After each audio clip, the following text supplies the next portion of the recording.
Good morning, everyone. Good morning.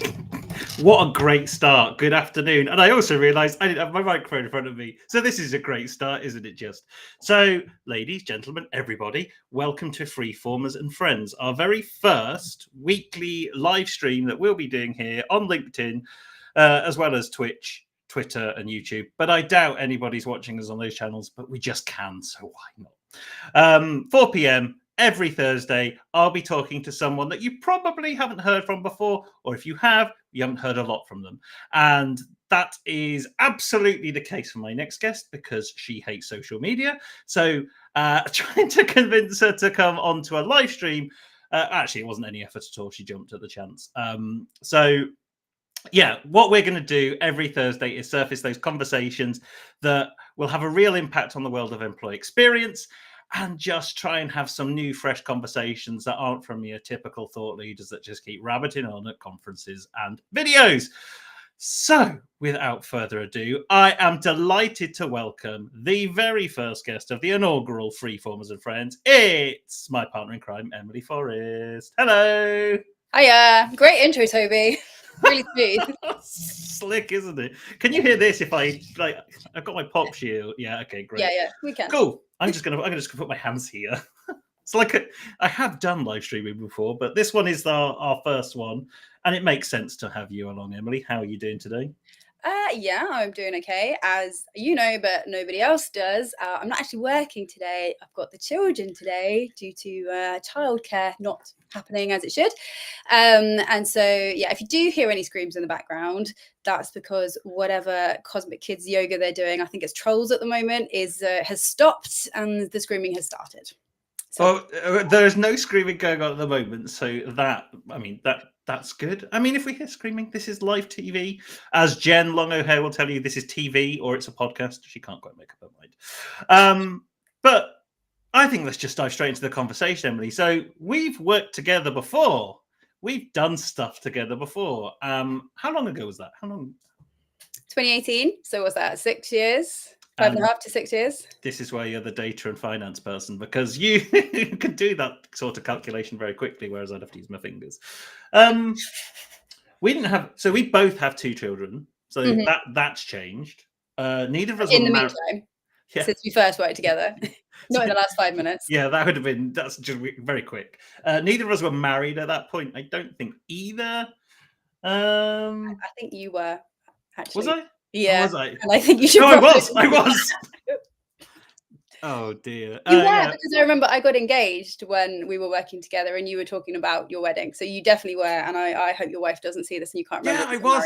I definitely was. I got married 2 jobs before because I had people from work at the wedding. So that's awkward. There we go. So what? Where? So we worked together. What are the other places you've worked at other than Freeformers? So I really cut my teeth, whatever it is, cut my teeth, I think is the phrase. A company called the Open Data Institute. That was my first proper job. I did like a handful of placements, internships, all sorts of random temp jobs while I tried to find a job. But that was where I really worked first of all. I'm pretty sure they only hired me because I speak French, but doesn't really matter, because once you're in, you prove yourself. That's how it is in so many good places. And there I learned so much, because it's about data, but it's also about openness and how you have a good culture. It was such a crazy different place to anywhere I'd ever worked before. It was so vibrant and colorful, full of like crazy data related artwork, and it was a really awesome place to learn a lot of stuff. I'm not saying everything was perfect. Did learn a few things of what not to do, but on the whole, yeah, a really, really great place. So there I started off just doing translations, and then worked my way through to become a trainer and learning designer there. Then I went to, are we talking about former Freeformers? I guess we are. I just want to make the leap from you were a translator, yeah, and then you went to learning design. How on earth does that happen? So I just was translating some e-learning modules. Is I guess that's how it started. And then they were like, oh, we like you, we'll keep you. And in the kind of place it was, like a scale up, you can kind of make a job. So they're like, oh, we'll just keep you on with like admin things. I was in the training team. They kept me on with admin. And then from that, was like, actually, I like this. I get this. In my spare time, I actually did a teaching English certificate because I was like, I want to teach. I think this is really cool. Like, I know. So I did that. I had the idea that I was going to go off to somewhere exotic and do, teach English and then just like live life on the beach the rest of the time. But what actually happened was I got an opportunity to then go and do some training in Tanzania, which I guess is actually, it kind of fits that. It was exotic, it was hot. I did see the beach once, but it was a pretty full-on week we were there the first time I was there. So yeah, I went out to, as part of a capacity building program to try to help other people like learn how to teach. And I was there in a supporting role, but I was there on my birthday. I do remember being there on my birthday and the power cut out because my colleague, the one who kind of believed in me, was like, she's really got this, like, you haven't got the experience, but I know that you've got the raw talent. He'd like dropped in a like a big happy birthday thing, but it's Tanzania and the power just cut like all the time, so that we completely missed that.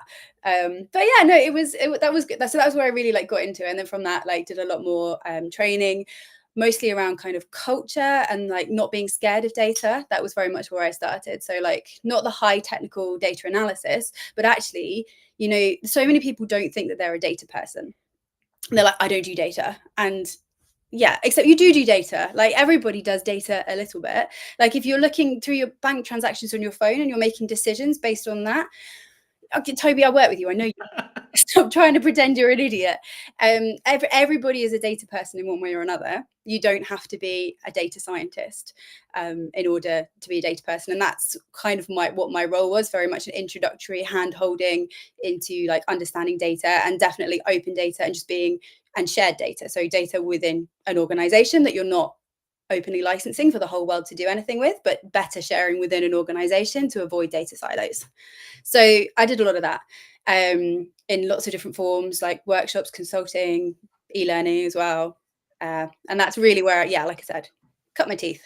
And so, I mean, I want to explore this more, because having such a heavy background in data and then coming into like learning and design and now what we do in terms of employee experience, like what was that noise? I have to ask. So I need to fiddle with things like constantly. So it's and except one of them fell on the floor. So I was like, that's why I'm like coming across, I hope, relatively like smooth and calm and not too fidgety.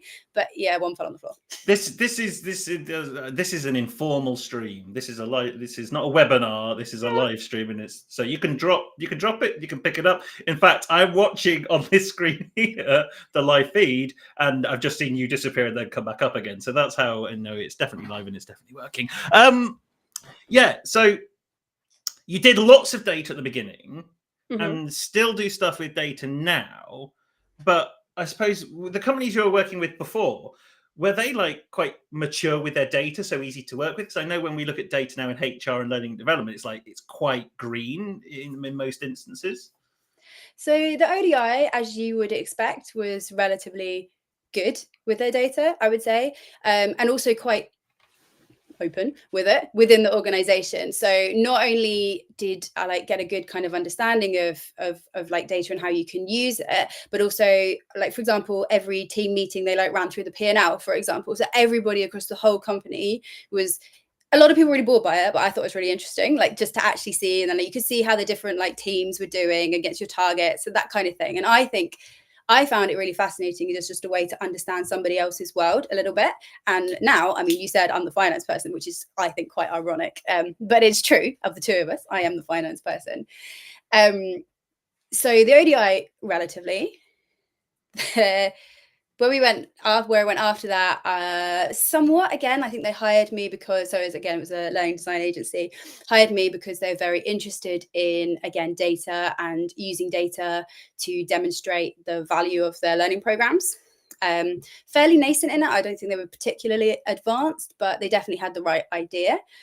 In terms of using data within the company, though, I think that was a little bit less advanced. And I do find this is often the way, that you're good at doing data for your clients or your people who come on your training courses or do your learning interventions, but within your organization everything is chaotic. And I just want to clarify, like, by data I'm not just talking streams of numbers, like literally pretty much anything. For example, Google Drive, that's a data source, and so many companies don't have a very well linked up data sort of Google Drive at all. I spoke to someone this week who's been working at their job for maybe 3-4 months, and they said to me, they're like, I don't actually think I've been invited to the master folder, and there's all this other stuff that I still haven't found. And they're fairly high up in the organization, so just chaotic in so many places.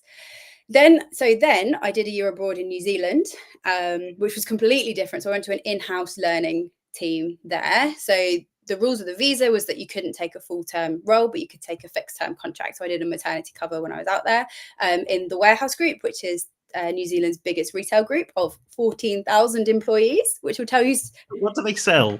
They don't sell warehouses, obviously. No. So there's a group of brands. Okay. So there's one that's a bit like kind of, I guess, home base, which is called the Warehouse, kind of the home base / the Range, Dunelm, like kind of a mix of those. Then Warehouse Stationery like WH Smith. Then they had Torpedo 7, which was my favorite, which is the outdoor shop. And then they had Norleeming. Torpedo 7? Yeah. And then they had Norleeming, which is like electronics. These are really these are household names in New Zealand, okay? And I think possibly Australia as well, but definitely not over here. But anyway, so I did an internal one, and yeah, so it's 14,000, which I know is tiny, but it was the biggest retailer in New Zealand. And it was just mental, the difference. Like, it was so different in its attitude to things. I did get some data and some measurement in there. Like, so we put together a proposal for developing like how you can measure the impact of like the learning interventions we were doing. It was very like basic to start, because trying to link it to all the behavior change and everything was going to take way longer than I knew I had. I was like, right, first of all, you know what, let's Kirkpatrick's triangle. Like, I know like it's all like learning, whatever, but it's a fundamental, right? So like your reactions, and are you actually learning something? Let's start there before we then can start linking all these programs to behavior change and results. We started doing a little bit on the behavior, but then I left, and I don't think it happened once I left, I have to say. But you know, so that was interesting, and they definitely were so closed and so different to anything I'd done before.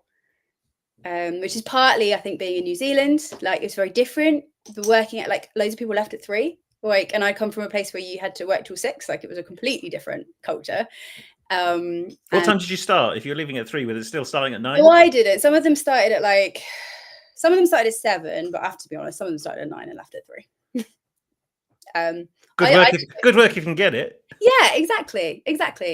Well paid as well. I was paid the same, so as I was before, and so yeah, decent pay. Then what did I do after that? Came back, freelance. Yeah, then I was freelance for clients. And are they joined up with their data? I don't really see it, but I would say probably not so much. So in terms of that kind of early career stuff, it's still hugely relevant today, and like almost a bit of an unfinished mission, that to socialize a kind of a robust approach to data, bring it all together in one place, being able to analyze it. Well, I know even some of the conversations we have with kind of potential and our clients is like, it is just everywhere. Yeah, it's a bit of a mess, and people don't really necessarily, they don't have oversight. I think what happens, especially, so our clients, we mostly work with small and medium businesses. And what happens is you're not thinking strategically from the outset, because you've got 50 million other things to do, and you suddenly have to be an expert in absolutely everything. And some things are essential, like making sure you submit your VAT returns on time and get your head around all your finance commitments, for example. And then some things are kind of that nice to have, which is like coherently think about your systems and processes, where like, what are you using it for? And like, how does it join up to everything else? What data are you using from that? How are you using it? And can you link it like through integrations and things? But a lot of the time, I don't know, I feel like it's kind of like, it's just a self-serve thing, isn't it? Like you've got a system and you use it for this thing you use it with, but you haven't really thought holistically about how you can use everything else. And as you add more people into the mix and more systems, because you're doing more different things, it can very easily become a mess, I think.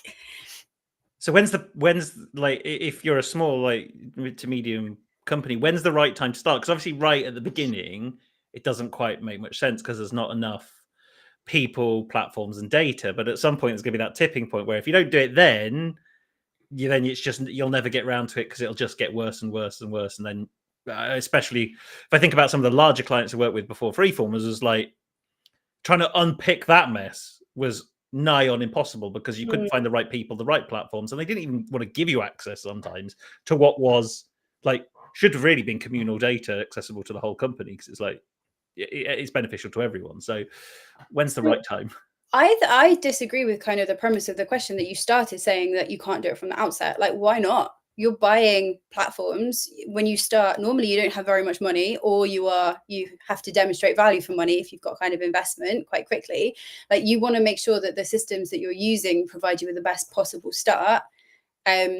So I did for us right at the beginning, like within the first 3 months, and I know now it's on my radar. I'm like, I should probably start looking at this again because we've added more systems in there, and just to check that it's still joined up the way we need it to be. Because I know that our core systems are joined up as much as they can be with a lot of the free tiers that we're on for things, because we don't want to be paying loads for licenses and things.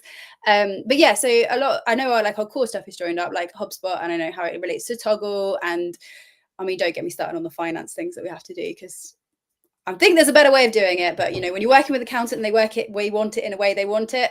Thanks, Rob. We appreciate everything you do. But I think you can do it straight from the beginning, to be honest with you, especially in those really early days. I mean, I don't know about every business, but we had more of a quiet time to kind of develop our products and develop our systems. I think if you do it as you go along, it becomes a much easier task than 5 years, 10 years down the line. You're like, damn it, this is going to be a really hard job now.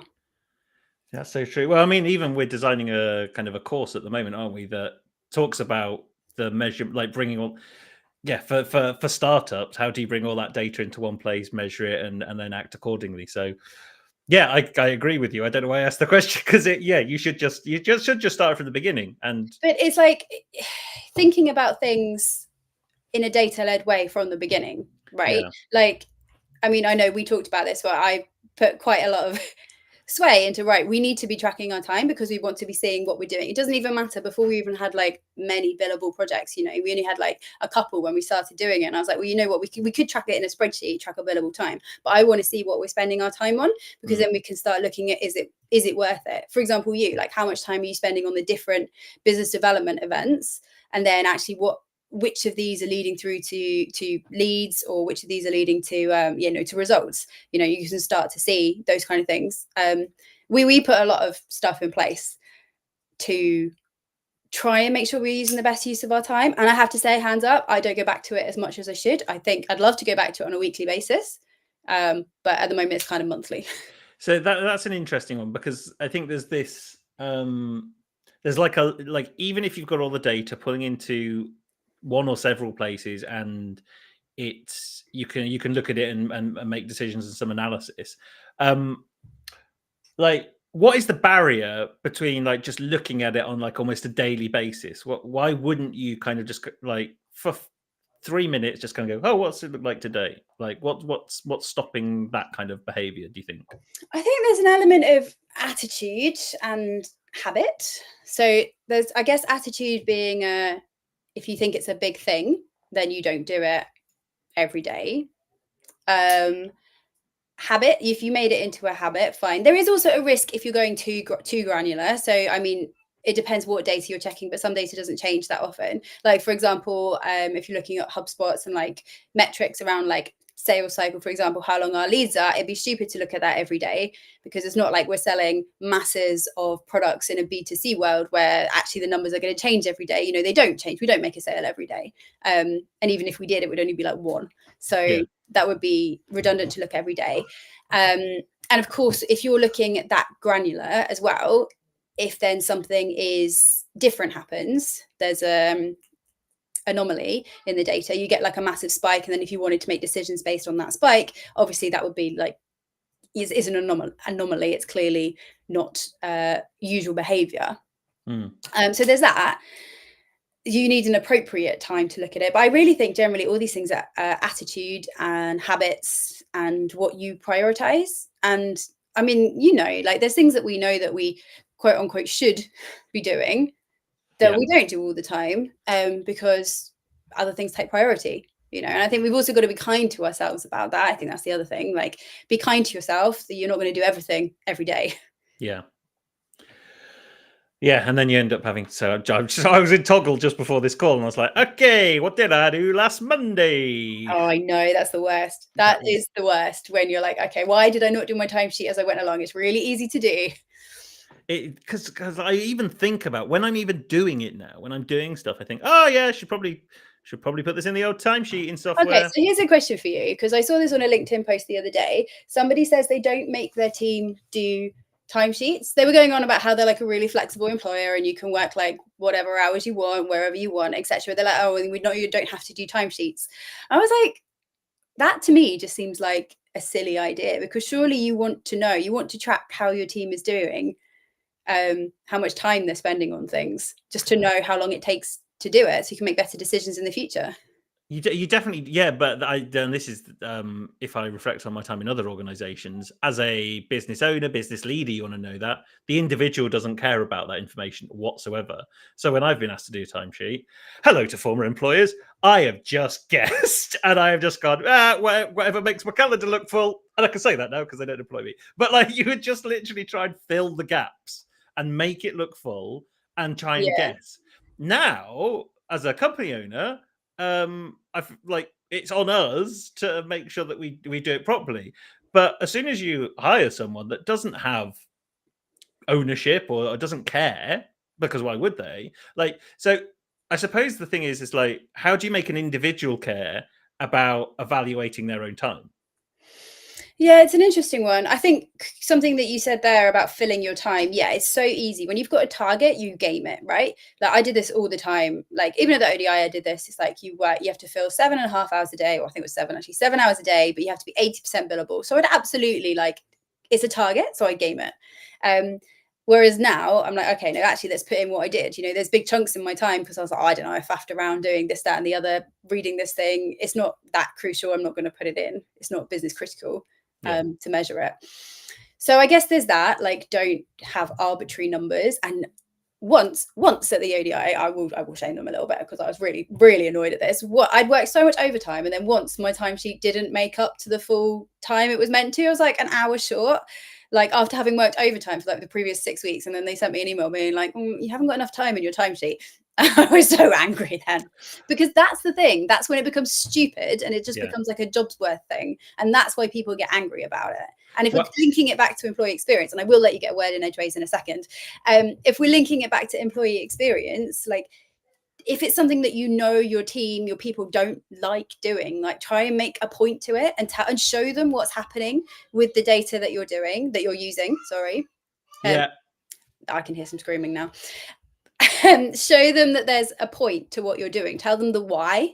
Like, I mean, it comes back to Simon Sinek, I think. People don't buy what you do, they buy why you do it. But that's also the same with buying into things. Like, people don't buy into the idea of doing their timesheet. But if you kind of tell them, you know, why, this is why, and this is how we use the data, and you show them what's happening and how you fill it in affects the success of the business. I'm not saying they're all going to love it, but you'd be more bought into the idea. It's interesting. So go back to the bit about like the leader sending an email out going, you didn't, or whoever, you didn't, you're missing an hour. In an organization where, let's face it, most companies will say we care on outputs, not time spent at desk, blah blah blah blah blah. But that kind of message is counter to that, right? So I suppose I feel like every live stream we do at the moment is like, oh, it's the leader's fault. But like, it's to make sure that you've got to communicate that in a way as well. So if you're missing an hour in that week, does it really matter? Probably not. Like, really, if you're missing 5 days, then okay, there's a little bit of worry here. But you know, a couple of hours here and there. But what you care about is being able to, and most organizations, right, care about the time, the billable time, if you're in that kind of environment, right? The billable time is the most important one. So even to the point where you just track billable time and don't track the other stuff, which I know some organizations I've worked with have tried that as well. But then again, as a business leader, you still want to evaluate the different types of activity that happen inside the organization. The thing we talked about the other day, we chatted about a survey last approach, right? Survey last approach. Get all your data from elsewhere. So would you say like a timesheet is almost a little bit like, it is like a time survey? Like forget the platform that we use for the time being, because that has some really smart automation. But it's actually just like, tell me how you spent your time survey. So if you can make that as frictionless and easy as possible, then you should. And this is the thing that baffles me slightly with timesheeting, because out of the two of us, I wasn't the one who was recommending that we start doing it, obviously. But like all the information, what emails I'm sending to who and when, what documents I'm working on and when, what's in my calendar, what meetings I'm having, all that information exists by the nature of how I do my work. So what baffles me, there isn't like a platform that just goes, oh, this is how Toby spent his week. I mean, there is. The first one we looked at had that. It would do it based on, it would bring through the data based on literally what window you'd had open. Yeah, well, the reason I vetoed that one is because how much are you constantly flicking between things, and like you're going to not get anything. That, and also they had they made you pay extra for security, and then I was like, that's unethical. That's why we're not doing this. That was the main reason. I was like, absolutely not, and we went for toggle in the end, which is one we go for. So it does exist. I think just if you're thinking about human behavior though, and if you're employed and you're at a desk, and bear in mind this only works for people at a desk, but I suppose people who aren't at a desk, do they need to do timesheets? I don't. Other than in and out, I don't think so. You used to do if you're not office based. It'd be quite interesting though. So I had to say, it came to the same thing as like if I work in a supermarket or when I was in retail as an example, you would do quite a few different tasks from selling in different areas. So when I worked in an electrical retailer, you had domestic appliances, consumer electronics, mobile phones. So almost like an employee heat map. Oh, that's interesting though, because we had a customer heat map. Like we knew where customers would spend their time on the store. So maybe it's not even like, and I suppose heat map is like an output of timesheeting, because you know how long somebody spent in that place and how they've moved around. So what you want to know is how long have people spent in a place in your organization. Yeah. I mean, I think with all data that you're collecting, it's not so much can you collect it, it's should you collect it, what are you going to use it for? Like, do you really need to track your employees' movements around the place? Because I'm pretty sure they've done that at like Amazon, and I know I have a friend of mine used to work for a place that did this technology. I think it was the application of it was like how people move around I think it was customers rather than employees. I can't quite remember. So let's drop that train of thought and maybe I'll ask them later. But like, should you always be collecting data? How will that make your employees feel? Is it business critical? Or is it just, part of this whole hype around, I have to collect as much data as possible, even though you don't necessarily do anything with it? Or even if you do something with it, is it necessary to collect it at the risk or at the expense of alienating your staff, making them feel really surveyed, and then they close down, and you're going to obviously get like a worse employee experience, leading to all the negative outcomes that we talk about, higher turnover, just generally like lower ENPS, so lower employee net promoter score, so saying I don't want to recommend this as a place to work. Or even if you're a consumer facing organization, it might be don't buy from them anymore because they treated me really badly. So I think there's all of that to play up, like to weigh up against each other. Interesting. We've kind of gone down a rabbit hole here from just starting to talk about the Open Data Institute. Always the way. But this is the nature of the beast. I just saw that we have a viewer on Twitch. So to whoever is watching us on Twitch, hello. I have no idea how you found us on Twitch, but congratulations, because you are the only one that's ever watched any of our content on Twitch. So whatever you're getting out of this, I hope you're getting it, because we're not playing video games, that's for sure. So let's move on from the data chat, because otherwise I know we like talking about data. In fact, we were talking about a client data project on Tuesday that was really exciting. We could get lost into that. But let's talk about some of the other stuff. So what I'm interested in is your work with like CDN, the Creative Diversity Network, and all that amazing stuff there. Because it's really important stuff that I don't think too many organizations, because Creative Diversity Network is like a membership body. It's not a company per se, but they're doing a lot of stuff that companies probably should be doing for themselves, maybe. Or What do they do? I'll ask you, what do they do? Oh, yeah, great question. Well, first of all, apologies, Adam, Gideon, Alex, and co, if I mangle this slightly. So you're right, the Creative Diversity Network is a membership organization. They also run Diamond, which is the broadcast industry census, if you like, yearly census to understand the characteristics of everybody who works in the broadcast industry in the UK. So that's your big companies like the BBC, Channel 4, etc., right down to your really small productions. So inadvertently, we're talking about data again, right? Yeah, well, that's one thing they do, but their whole so yeah, that's one thing they do. But from that, they're a disability-led organisation, and they acknowledge, I guess is the word, or they really advocate for disability inclusion. So we are part of a big project called Doubling Disability, which is the aim to double the number of disabled people working on and off screen, so in broadcast in the UK. Because at the moment, and I know these numbers off the top of my head, but they've all gone away. It's different for on screen and off screen, but on average, it's about 5% of people are disabled, whereas the average in the UK is 17%. Like if you look at the whole UK, the employment average is 17%. No, of disabled people. So okay. The number of disabled people who work in broadcast is at 5%, and in the whole of the UK, the number of disabled people is about 17, 18%, depending on which data source you know. Do you know what the average of the workforce is? So it's 17% of just general population, but do you know the percentage of people working? Oh, you're misunderstanding me. Maybe I said it wrong. No, so 17% of the workforce are disabled. Okay, so that is so. And it's 5%. So that's quite a big gap. So it's a huge gap. It's a massive gap. And there's so many issues because of this, partly due to the type of nature of work in broadcast. Like it's a very sociable thing. It's very much like who you know, and it's quite hard to get onto productions. And particularly if you're involved in producing, there is it's really long days. It's really not an inclusive environment at all. Everyone you talk to says it's really intense.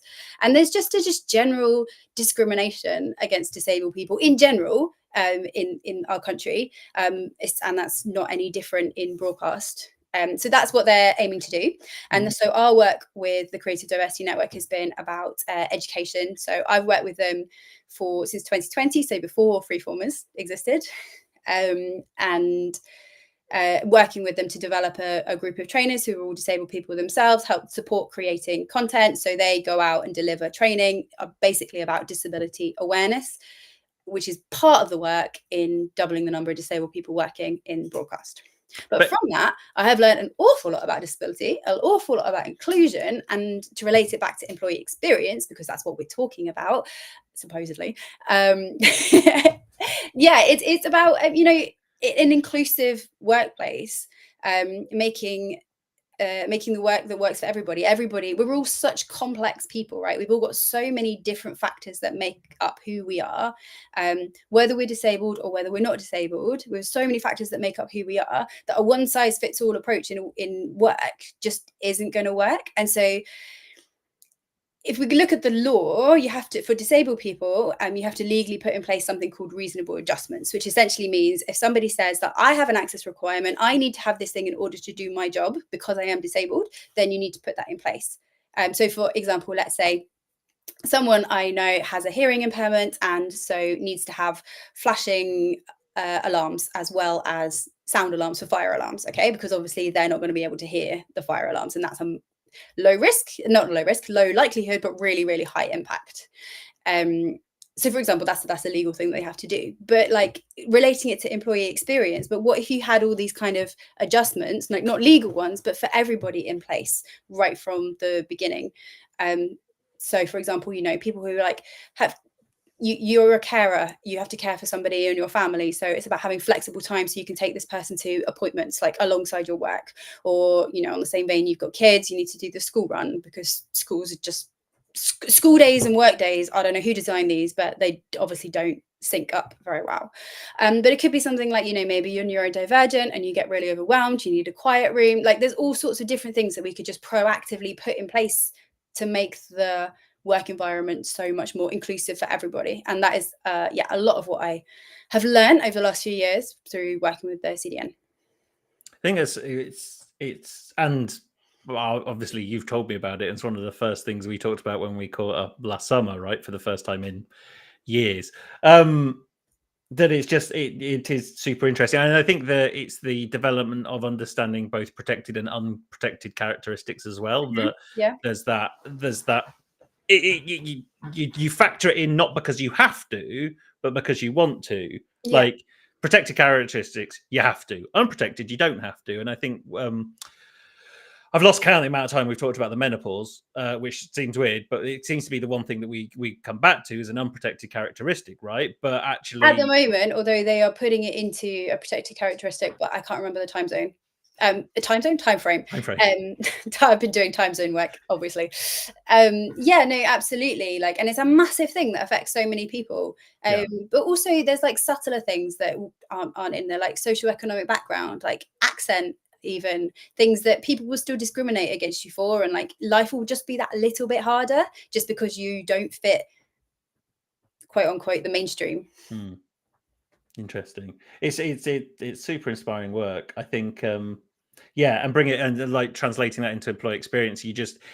Even just working on or seeing a project like that just makes you so much more aware of how little. So companies I've worked before who provide services for companies, so B2B provide services for companies and stuff, and it's like did absolutely nothing, if that makes sense. It was like, oh, okay, we'll design something, we'll put it out there, and it will suffice for the vast majority without any consideration about how to do to make it accessible to everyone regardless. It was always an afterthought. It was like, but it should be, and yeah, it should just be for like it should be one of the main considerations that you have. I mean, now if we're talking access specifically, like just the amount of time that someone will spend perfecting a PowerPoint presentation, right? They'll spend hours clicking here and fiddling with things. And yet they won't have done stuff like made it accessible to a screen reader, or check your contrast work, or check things that are going to come through in the right order. Like it's really, it's just, we don't think about it. So many people just don't think about this. It's just not on their radar at all. Yeah.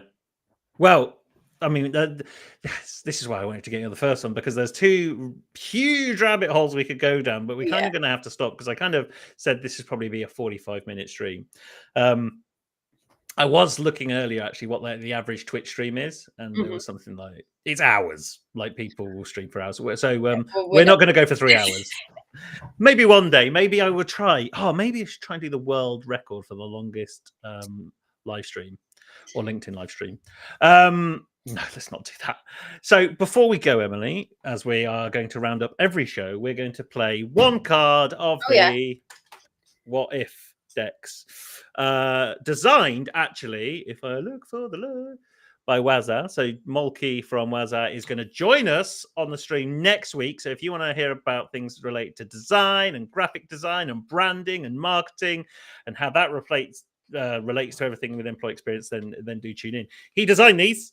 They did a great job, Molky. We love them. No, thank you, Molky. They are just awesome at what they do, and I can't wait for them to join us next week. What deck do you want, Emily? Oh, the black deck. Business owners, business leaders. Business leaders. Okay, cool. That was that one. So I'm going to flick through the deck, and I just need you to say stop whenever you want, really, just to prove that I have got them all out. Okay, when you're ready. Stop. Okay. Better be a good one. Oh, I think it is. What if we had a community of people wanting to join our team? What are you saying? We don't? I don't think we do. Do we? No one's knocking on the door. No, I don't think we're in a position where we can pay you all. Yeah, everyone watching. Sorry. What if we had a community of people who wanted to join our team? I mean, this is a fairly straightforward one. It would certainly make hiring easier in that. Why do the people want to join our team? I guess is the first question to get to the bottom of. And I guess it's, you're strong, if you like, fascinate. We call it employer brand. Some other people might call it like doing this kind of thing. They can see what we're all about. They know what we're all about before we even have a role. So people will know that's the kind of place I want to work with, the kind of place I don't want to work with. And you'll know that straight away. So that I guess we'll make it. I got distracted. Yes, Callie, there are 2 decks. I just saw There that are 2 message. I was decks. like, yeah. So there are 2 decks. If anyone's watched the other stream I do with Callie, I kind of talk about 2 different types of conversations that happen within businesses. There are business conversations and there are HR conversations, and they generally are quite misaligned, which is why we've created 2 decks. But yes, there are 2 decks. Sorry, Emily, we both got distracted by the same message. We did. So to go back, if you have a community of people, why do they want to join? So obviously they're doing something that you like, you're doing something that they like. So that's should make the hiring process, the recruitment process, a little bit quicker, because you don't really need to have so many of the culture conversations, because if you're just being open and showing it through everything that you do, then that will get you to a place where you're not having people who definitely it isn't right for. So there's an element of that. I do think there's a potential downside to having a community of people, which is, will you look wider? Are you potentially creating a little bit of an echo chamber, and then you're not having the same, I was about to say dissenting voices. I don't mean dissenting voices, I mean different voices. So for example, let's think about us. A lot of the, obviously you do all the social media stuff on the whole, this being one of the exceptions, and you're obviously like quite a different type of person from me. So if they thought that everything we did was like all about you, then that might put off people who are a little bit quieter. So that could be a downside. No, go on. Describe the opposite of me. The people that are quieter. Quieter. No, I in my head design like what the. I do recognize there are a certain type of person that like are completely different, and therefore it weighs on my mind. Right, is that if it is only one voice on social media from a company, then like do you just attract like for like? Which is that's why this whole live stream exists, is to talk to people that don't do a lot necessarily on social media and hear from those different voices. Sorry, I interrupted you. No, I think I'd come to a point you were trying to get me to be rude about you, but I'm that was it. Yes, be rude about me. No, far too professional for that. I'm not. But now I try to insult myself. I'm not going to do that. So what do you think? What if we had a community of people wanting to join our team? Well, the other thing I thought about was that if you had like loads of people waiting to join your companies, like you might have no idea about when another job's going to come up they could even apply for. So what I'm interested in is like, because we talked about this with a potential client as well, right? That how much value is placed on kind of their brand, not just their employer brand, but their brand to attracting and retaining talent. But how long is someone willing to wait before they went, oh, a job's never going to come up there? Or like the certain Formula One team I used to live really close to, and I lived there for 3 years, and it was like my dream was going to be, I'm going to try and get a job there. But then the right job never came up, which is really annoying. So like is it useful if you're not having high turn or not high turnover, but regular turnover or regular growth? Yeah, like I suppose then that determines how much effort you then put into growing and maintaining that community. If you are on a growth path, then I suppose it makes sense. But you can't just create it and then turn it off and turn it on and turn it off again. It's like it's either on or it isn't. No, but I think at the same time, you've got to be offering them some sort of value, or they'll just go away, right? So people follow us because they like us, they're learning something from us, they know us and they feel sorry for us. There's potential for like a partnership or some kind of referral. Like we've talked about this as well, right? Like there's lots of different ways that you can work with somebody, which isn't necessarily having them as part of your PAYE team, right? Having them within your business. There's lots of different ways, like subcontractors, and all sorts of things. So there's definitely that. I mean, and if you're not offering value, like people aren't going to learn something, they're not learning something from you, they're not interested, they're not entertained, whatever it is that they're getting from you, and they're not getting it, they're just going to switch off. And you know what? That's cool. It's interesting. I think I kind of think of the maybe like the Stephen Bartletts of the world that kind of create the following, and then he obviously now has a team that helps him with all of his stuff. And then that becomes much more about the person than the company. Even though I don't know what Stephen Bartlett's company is called. I imagine it's called the Stephen Bartlett Company. I think it probably is. Yeah, or the Diary of CEO Company, whatever it is. So that's interesting, because then you can kind of go to, maybe it's not an employer brand thing, but it's a leader brand thing. So well, it's thought leadership, isn't it? Like they're yeah, coming to learn from you, or they like you, or they're entertained by you, whatever it is. but it might be that you're attracted to a certain person that works at that company rather than the employer brand. So I made no bones about it. I've had one of my favorite bosses of all time. I would happily work with her again if the opportunity arose. I don't think it will, Thanks. but I am off. Yeah, no, but like it's one of those people that I love talking to. We have great conversations, and I could see myself working for them again. But no, I couldn't, because I'm not going to go back to employment. But there's that element that I have zero interest in the company she works for, but I'd actually work with her again. So I think there's that those two. As a leader, can you carry a followership around with you? And there is an old boss of mine that certainly does that, because he's now worked at 3 organizations and he has a group of people that follow him. No, I don't know if they intentionally follow him, but 3 or 4 people always tend to be in his team at any given moment in time. Well, I think like you yourself have done that. Like, how many people did you take from former Freeformers to Media Zoo, or like also when you went to Solve together, you had somebody else you'd worked with before? Like, it happens a lot. It does, and maybe that's something. And I can't remember who I was talking to about this, but it's something that organizations seemingly don't tap into. That when you hire someone, do you work with their personal brand? Because I remember working for some organizations and they wanted like me to do stuff on social media for that company. I was like, well, I'm not in the marketing team. And it's like, is it my job to represent the company on social media, or is it my job to represent myself? Like, it's quite difficult. Like, because when you hire someone, you don't go, okay, and how many followers do you have on LinkedIn? Like, you don't ask that question. No, but if we're coming to talk, so if we're talking now about followership of people within your organization, like, I think it's always got to come down to the individual's choice. But as an employer, you've got to make it super easy for them. So you like got to put out your posts or whatever, like have them kind of drafted, rewrite this, or use it as hit it word for word. It's up to you. Make it super easy if you want to capitalize on that, or over time you developed a company that just does it for you.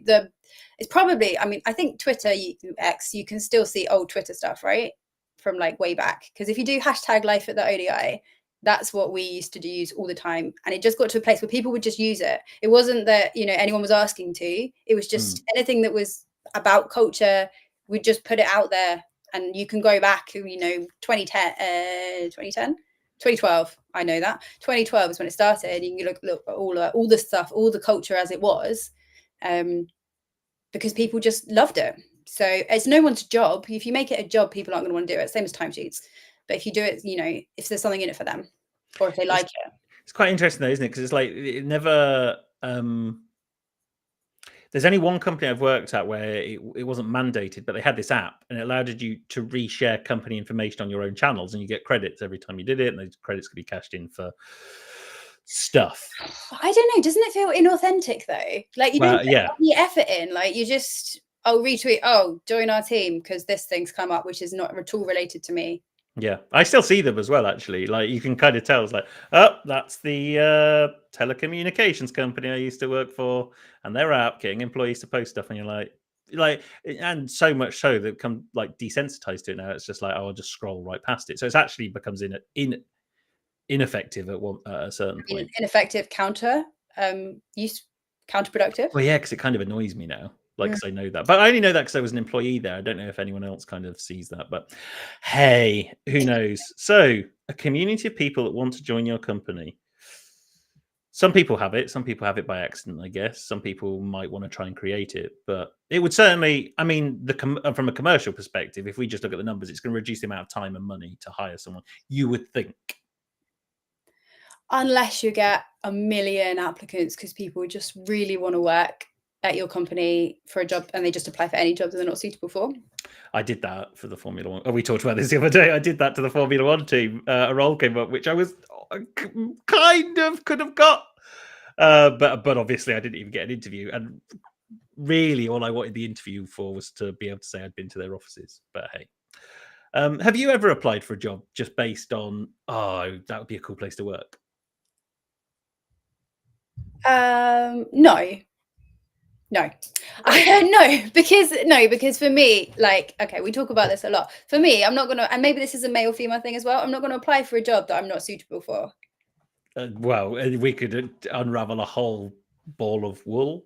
But I will say that, you know, I've definitely applied to places that are, I'm like, it would be so cool to work there. Like who? Like who? I couldn't name a brand that. So the place that I nearly got offered a job before actually decided to do Freeformers. So I should thank them really. It was a gaming company, and I was like, this is a really cool place to work. No. Oh yeah, we did talk about talk about this the other day. Yeah, that's when I left my electronic retailing job and went to the telecommunications company. I left because I thought that was going to be a really cool place to work. Anyway. I don't know. Like the problem is like with a consumer brand that's so strong and you love, is that ever gonna that probably will never transcend itself into the employee experience, surely, because nobody applies customer experience design to employee experience. My husband is desperate to work at a company that does renewable energy because they're local to us, but also like we're a customer of theirs. He's applied a couple of times. He's actually just been unlucky. Like, I think it's not that he's not suitable, and he's hang on, let's be a bit hang on. Yeah, no, he's really desperate to work there. And I think and I actually met someone from there on Friday when I was at a conference, and so I was asking them about their, you know, what it's like there, and does the brand go through, and some of it definitely does, because it's about environmental, doing good, so sustainability, and that comes through into all that they do, and then kind of permeates into their culture. So certainly elements of it can, I think. Yeah, that's interesting. Anyway, we've rabbited on enough, I think. I will say that we find this every time, regardless whether it's us or on other streams that we've done these cards. Callie, who's talking in chat, we played this on HR Breakfast USA, and actually these cards, even just one, can inspire a conversation that's lasted 15, 20 minutes almost here. So if you want to buy a deck of those cards, let us know. Reach out to either me or Emily, because we do sell them, which is pretty cool. And you can use them to drive a conversation about employee experience in your organization. And that's the message from our sponsors, which is us. Emily, thank you very much for joining me on the very first episode. I'm going to let you go now. And I haven't heard any children screaming for a while, so I can only assume that they are doing more yoga or they've left the house. Probably the latter. They're under control. No, yeah. Pleasure, Toby. Thank you for forcing me to do this. Being dragging you on. Partner, so you really should be on the first one. Right. Okay. No, there you go. Well, we'll make it an annual thing. This time next year, you can be back on. For now, though, Emily, bye. Bye. So, like I said, that is the end of episode 1 or stream 1 of Freeformers and Friends. Like I mentioned, we've got the fabulous Mulkey joining us next Thursday, 4 p.m. here on LinkedIn. And for whatever reason, also on X, Twitch, and YouTube. He is a designer, a graphic designer. He's a brand strategist. They are just absolutely incredible. So even if I do this, they created this. They created this logo here and all of our branding. So we're going to talk to them a little bit more about how they use their approach to affect the employee experience and anything an employee touches. And it's kind of apt that we finish there talking about branding and kind of employer brand. So for now, this has been Toby from Freeformers with Freeformers and Friends. Goodbye.